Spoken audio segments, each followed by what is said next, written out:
Bismillahirrahmanirrahim. Assalamualaikum warahmatullahi wabarakatuh. Bismillah, walhamdulillah, wassalatu wassalamu ala rasulillah Muhammad ibni Abdillah wa ala alihi wa sahbihi wa mawalah. Allahumma sholli ala sayyidina Muhammad wa ala alihi wa sahbihi ajma'in. Sahabat generasi berakhlak sekalian dimanapun Anda berada, pada video kali ini saya akan mengulas atau menceritakan kisah tentang Nabi Yakub alaihi salatu wassalam. Salah satu anak beliau adalah Nabi Yusuf alaihi salatu wassalam.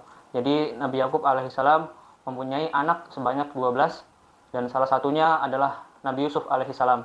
Mengapa saya tertarik ingin menceritakan kisah ini? Karena di dalam Al-Quran ada surat khusus menceritakan seluruhnya kisah Nabi Yusuf alaihi salam. Apa sih keistimewaan Nabi Yusuf dan Nabi Yakub alaihi salam? Sehingga dalam surat Yusuf tersebut Allah menceritakan kisah Nabi Yusuf dari awal surat sampai akhir surat hanya untuk menceritakan kisah-kisah perjalanan hidup Nabi Yusuf alaihi salam.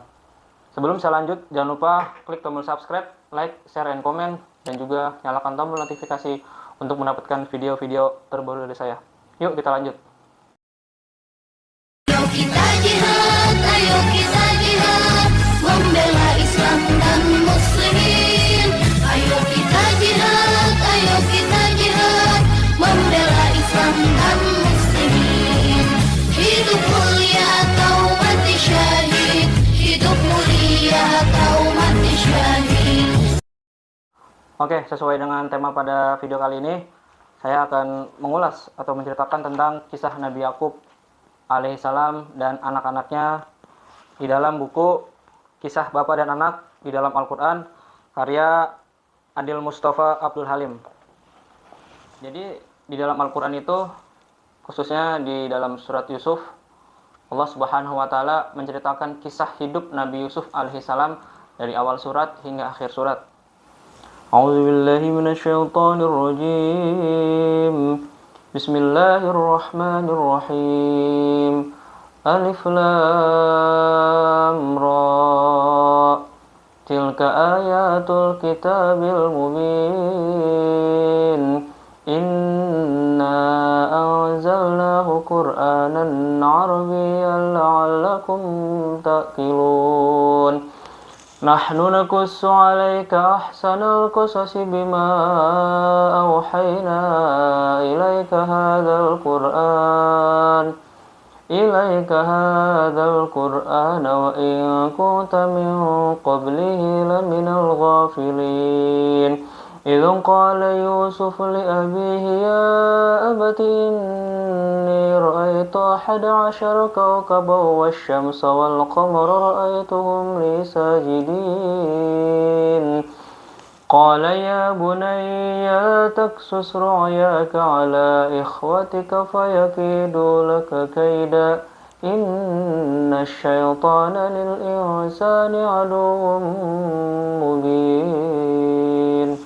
Sadaqallahul-Adzim. Jadi yang barusan saya baca adalah awal daripada surat Yusuf alaihissalam, yang mana saat Nabi Yusuf kecil, Nabi Yusuf bermimpi bahwasanya ada 11 bintang bersujud kepadanya dan juga bulan dan matahari bersujud kepadanya.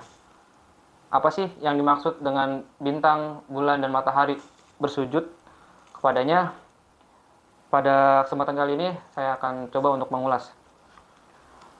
Jadi Nabi Yakub alaihissalam Jadi Nabi Yakub alaihissalam adalah keturunan daripada Nabi Ibrahim alaihissalam. Jadi Nabi Ibrahim mempunyai dua anak. Yang pertama Nabi Ismail alaihissalam dan yang kedua Nabi Ishak. Nah, Nabi Ishak mempunyai anak yang bernama Nabi Yakub alaihissalam. Dan Nabi Yakub alaihissalam mempunyai anak yang bernama Nabi Yusuf alaihissalam. Jadi Nabi Yakub, Nabi Yusuf adalah masih keturunan daripada Nabi Ibrahim alaihissalam. Jadi Nabi Yakub alaihissalam memiliki 4 orang istri. Istri yang pertama yang bernama Li'ah, yang merupakan anak pamannya yang bernama Laban. Dari istri pertama lahir 6 orang anak yang bernama Rubin, Syamun, Lawi, Yahuza, Sakir, dan Zabalun. Sedangkan dari istrinya yang kedua yang bernama Balhah, yang pada asalnya istri Nabi Yakub yang kedua ini adalah seorang budak. Dan dari istri yang kedua dikaruniai 2 orang anak yang bernama Wa'an dan Nafali. Sedangkan dari istrinya yang ketiga yang bernama Zulfah, yang asalnya juga seorang budak, lahir 2 orang anak yang bernama Ja'ad dan Ashir. Sedangkan dari istrinya yang keempat yang bernama Rahil, yang merupakan anak pamannya yang bernama Laban. Berarti si Rahil ini adalah saudara dari istri yang pertama, yaitu Li'ah alias adik kakak. Dan dari istri yang keempat ini lahirlah 2 orang anak, yaitu Nabi Yusuf alaihissalam dan Bunyamin. Nabi Yusuf alaihissalam adalah anak kesayangan Nabi Yakub alaihissalam. Sedangkan anak berikutnya yang paling ia sayangi adalah anak yang paling bungsu, yaitu saudara dari Nabi Yusuf, yaitu Bunyamin, saudara dari satu ibu kandung. Sejak kecil telah muncul dalam diri Nabi Yusuf alaihissalam tanda-tanda kemuliaan yang kelak akan menjadi orang yang sangat besar. Oleh karena itu, Nabi Yakub alaihissalam selalu memperlihatkan perhatian yang berlebihan terhadap Nabi Yusuf alaihissalam, sehingga membuat iri saudara-saudara yang lain. Nabi Yusuf merupakan anak yang sangat dicintai oleh ayahnya, yaitu oleh Nabi Yakub alaihissalam. Seorang anak bertanya, apakah tanda-tanda kemuliaan yang tampak pada diri Nabi Yusuf alaihissalam? Lalu ayahnya menjawab, sebagaimana yang dikisahkan di dalam Al-Quran, ingatlah ketika Yusuf berkata kepada ayahnya, wahai ayahku, sesungguhnya aku bermimpi melihat 11 buah bintang, matahari dan bulan. Kulihat semuanya mereka sujud kepadaku. Ayahnya berkata, hai anakku, janganlah kamu ceritakan mimpimu itu kepada saudara-saudaramu, mereka membuat makar untuk membinasakanmu. Sesungguhnya setan itu adalah musuh yang nyata bagimu. Demikianlah Tuhanmu memilih kamu untuk menjadi nabi dan rasul, dan diajarkannya kepadamu sebagian dari takwil-takwil mimpi, dan disempurnakannya nikmat Allah kepadanya. Dan kepada keluarga Yakub, sebagaimana dia telah menyempurnakan nikmatnya kepada 2 orang bapakmu sebelum itu, yaitu Ibrahim dan Ishak. Sesungguhnya Tuhanmu maha mengetahui lagi maha bijaksana. Quran Surat Yusuf ayat 4-6. Jadi ayat yang di awal tadi saya bacakan, ini adalah arti daripada ayat tersebut yang mengisahkan bahwasanya ketika Nabi Yusuf masih kecil, beliau sudah mendapat mimpi dari Allah Subhanahu wa taala bahwa ada 11 buah bintang, matahari dan bulan yang bersujud kepada Nabi Yusuf alaihissalam. Jadi keistimewaan Nabi Yusuf alaihissalam adalah bisa mentakwilkan mimpi atau mentafsirkan mimpi. Jadi pada zaman Nabi Yusuf alaihissalam banyak orang-orang, atau kalau bahasa sekarang itu seperti peramal ya, peramal untuk bisa membaca arti daripada sebuah mimpi. Jadi perlu diketahui sahabat sekalian bahwasanya para nabi dan rasul Allah berikan kelebihan, Allah berikan mukjizat sesuai di zaman tersebut. Jika di zaman tersebut banyak sihir, banyak dukun, paranormal dan lain sebagainya, Allah mengutus nabi memiliki mukjizat yang sama, bahkan lebih luar biasa dari para tukang sihir tersebut. Contohnya Nabi Musa alaihissalam. Jadi Nabi Musa alaihissalam memiliki tongkat yang bisa berubah jadi ular. Bahwa pada zamannya tersebut para dukun, para tukang sihir bisa merubah tongkat menjadi seekor ular. Nah, di zaman Nabi Yusuf banyak para paranormal ya, atau dukun yang bisa mentakwilkan atau mentafsirkan mimpi, sehingga Allah juga memberikan kelebihan ya, mukjizat kepada Nabi Yusuf untuk bisa mentakwilkan mimpi. Dari mulai dia kecil sampai dewasa, Allah berikan tafsir-tafsir atau takwil mimpi ketika Nabi Yusuf mendapatkan mimpi, dan itu kelak akan menjadi kenyataan. Kisah Nabi Yusuf di dalam Al-Quran dimulai dengan menyebutkan mimpinya yang merupakan sebuah isyarat bahwasanya Allah Subhanahu wa taala telah mempersiapkan ia untuk memikul tugas kenabian. Tugas kenabian pertama yang diembankan kepadanya adalah menyaksikan sebuah mimpi yang benar, sebagaimana yang diriwayatkan oleh Aisyah radhiyallahu taala an, bahwa tanda-tanda pertama turunnya wahyu kepada Rasulullah sallallahu alaihi wasallam adalah datangnya mimpi yang benar di dalam tidurnya. Impian yang ia saksikan di dalam mimpinya berbentuk seperti semburat matahari pagi. Allah Subhanahu wa taala menjadikan mimpi yang disaksikan oleh Nabi Yusuf alaihissalam tersebut sebagai peringatan kepadanya tentang ketinggian posisi Nabi Yusuf alaihissalam. Hal tersebut juga untuk mengingatkan manakala ia mendapatkan suatu kesulitan, bahwa di balik kesulitan tersebut tersimpan suatu hasil yang baik. Sedangkan sujudnya para makhluk yang mulia kepadanya yang datang dalam mimpinya adalah sebagai suatu perumpamaan bagi kemuliaan diri Nabi Yusuf alaihissalam. Nabi Yusuf alaihissalam menceritakan mimpinya kepada bapaknya atau kepada Nabi Yakub alaihissalam. Sekarang marilah kita dengarkan cerita yang dikisahkan oleh Nabi Yusuf alaihissalam kepada ayahnya, Nabi Yakub alaihissalam, tentang mimpi yang datang di dalam tidurnya. Ia berkata kepada bapaknya, "Ayah, sesungguhnya tadi malam saya menyaksikan sebuah mimpi yang sangat aneh." Mendengar perkataan Nabi Yusuf alaihissalam, Nabi Yakub balik bertanya kepadanya, "Mimpi apakah yang telah kamu saksikan?"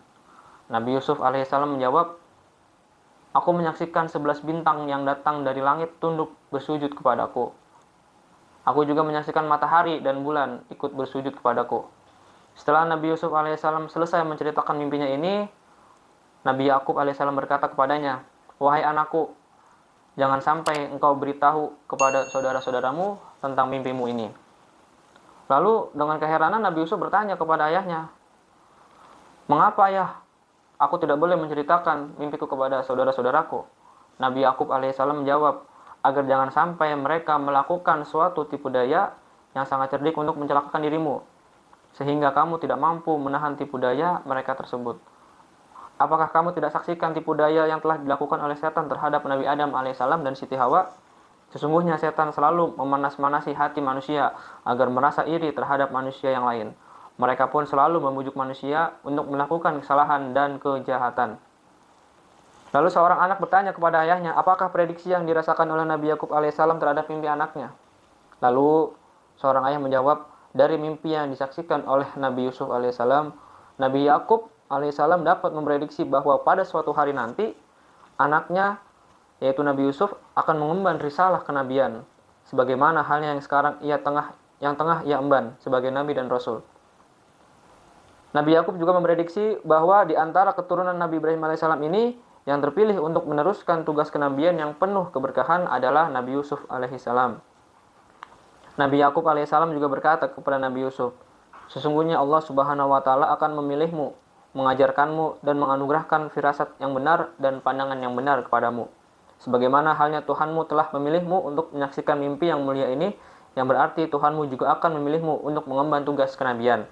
Ia akan mengajarkan kepadamu penafsiran tentang mimpi." Jadi di awal tadi saya sudah menjelaskan bahwa Nabi Yusuf diberikan keistimewaan, diberikan mukjizat tentang takwil mimpi atau penafsiran mimpi. Jadi pada zaman itu setiap orang yang memiliki mimpi akan ditafsirkan, akan diartikan. Dan kebanyakan dari mimpi-mimpi para nabi akan menjadi sebuah kenyataan. Dan Allah juga akan memberikan keutamaan dan kenikmatan kepadamu dan kepada para keturunan ayahmu, sebagaimana halnya Dia telah menyempurnakan nikmatnya berupa tugas kerasulan kepada kakekmu Nabi Ibrahim alaihissalam dan juga kakekmu Nabi Ishak alaihissalam. Jadi kakek daripada Nabi Yusuf adalah Nabi Ishak dan kakek daripada Nabi Yakub adalah Nabi Ibrahim alaihissalam. Penafsiran tentang mimpi Nabi Yusuf alaihissalam. Ada seorang anak bertanya kepada ayahnya, apakah yang dimaksud dengan ru'yah atau mimpi yang benar? Lalu seorang ayah menjawab, pertanyaanmu sangat bagus sekali. Yang dimaksud dengan ru'yah adalah pemberitahuan tentang suatu anugerah besar yang akan diberikan Allah terhadap hambanya. Lalu anaknya kembali bertanya, wahai ayah, seperti apakah bentuk mimpi yang mengandung unsur pemberitahuan terhadap suatu berita yang benar? Ayahnya menjawab, kita harus memiliki keyakinan bahwa sebagian mimpi mengandung berita tentang sesuatu yang akan terjadi di masa yang akan datang, baik dalam waktu dekat maupun dalam waktu jangka panjang. Alasan yang pertama, sebagaimana yang diberitakan di surat Yusuf tentang kebenaran mimpi Nabi Yusuf alaihissalam, serta kebenaran mimpi kedua temannya di penjara, juga merupakan kebenaran mimpi Raja Mesir. Jadi, ini sangat menarik ya. Nabi Yusuf ketika dewasa nanti, beliau di penjara ya karena fitnah segala macam. Ya dituduh ingin berzina dengan Zulaikha, ketahuan oleh suaminya yaitu sebagai seorang bendahara Mesir ya. Jadi ada Raja Mesir, ada bendahara Mesir. Secara singkat Nabi Yusuf mentakwilkan bahwa dua temannya ini salah satunya ada yang dibunuh dengan cara digantung dan yang satunya lagi akan menjadi pembantu di kerajaan Mesir ya. Dan kisah ini ada di dalam Al-Quran surat Yusuf. Lalu sedangkan alasan yang kedua, berdasarkan berbagai kejadian yang kita saksikan dalam kehidupan kita sehari-hari, tentang terwujudnya suatu hal yang pernah datang dalam mimpi. Hal ini terjadi bukan hanya sekali, akan tetapi berulang beberapa kali, sehingga sulit untuk kita ingkari keberadaannya. Karena hal ini memang benar-benar ada dan telah menjadi suatu fenomena yang tidak bisa kita pungkiri. Sedangkan tentang bentuk impian yang mengandung berita tentang suatu peristiwa yang akan terjadi di masa yang akan datang, sulit untuk ditentukan. Dan hal ini juga tidak ada hubungannya dengan kepercayaan tentang keberadaannya. Tujuan yang ingin kami capai dalam memaparkan impian Nabi Yusuf alaihissalam ini hanyalah sekedar untuk berusaha menyadari sebagian keistimewaan manusia yang sangat menakjubkan, serta untuk menyadari sebagian ketentuan Allah Subhanahu wa Ta'ala di dunia ini. Ya. Dan untuk rencana pembunuhan Nabi Yusuf alaihissalam akan saya lanjutkan di video berikutnya, di episode kedua. Jadi kalau langsung saya paparkan seluruhnya kisah Nabi Yusuf alaihissalam dari awal hingga akhir, maka kisah ini sangat panjang. Oleh karena itu, saya bagi video ini dalam beberapa episode sehingga mudah dipahami dan bisa dicerna dengan baik. Oke, demikian episode pertama tentang kisah Nabi Yusuf alaihissalam. Billahi fisabilil haq fastabiqul khairat wa lakum minkum. Wassalamualaikum warahmatullahi wabarakatuh.